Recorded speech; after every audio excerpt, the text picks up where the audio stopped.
Meenakshi Faculty of Occupational Therapy, admissions open for BOT and MOT. Apply now.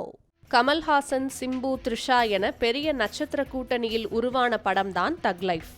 Mani Ratnam இயக்கிய இந்த படத்திற்கு AR Rahman இசையமைத்திருந்தார்.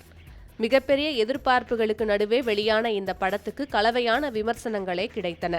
பலரும் படத்தை மோசமாக விமர்சித்தனர். வழக்கமான மணிரத்னம் படமாக இது இல்லை என்று பேசப்பட்டது. அதோடு படத்தின் ஆடியோ லான்ச்சில் சின்மயியால் பாடப்பட்ட முத்தமழை பாடல் பட்டி தொட்டி எல்லாம் ரீச் ஆனது. ஆனால் இந்த பாடல் படத்தில் இடம்பெறாதது ரசிகர்களுக்கு அதிர்ச்சியாக அமைந்தது. ஏஆர் ரஹ்மான் மேஜிக்கும் இந்த படத்தில் ஒர்க் அவுட் ஆகவில்லை என்று விமர்சிக்கப்பட்டது. இந்த நிலையில் படத்தின் வசூல் நிலவரம் குறித்த தகவல் வெளியாகியுள்ளது. படம் வெளியான முதல் நாள் 15 கோடியே 50 லட்சம் ரூபாயும், இரண்டாம் நாள் 7 கோடியே 15 லட்சம் ரூபாயும், மூன்றாம் நாள் 7 கோடியே 75 லட்சம் ரூபாயும் வசூலாகியுள்ளதாக தகவல் வெளியாகியுள்ளது.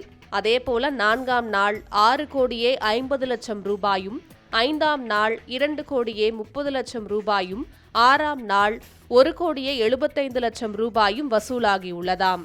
மொத்தமாக தக் லைஃப் வெளியான 6 நாட்களில் சுமார் 41 கோடி ரூபாய் மட்டுமே வசூல் செய்துள்ளதாக தகவல் வெளியாகியுள்ளது. ஆனால் படத்தின் பட்ஜெட்டோ 350 கோடி ரூபாய். பெரிய பட்ஜெட் படமான இது வசூலில் சொதப்பி உள்ளது பட தயாரிப்பு நிறுவனத்துக்கு பெருத்த நஷ்டத்தை ஏற்படுத்தியிருக்கலாம் என்று சொல்லப்படுகிறது.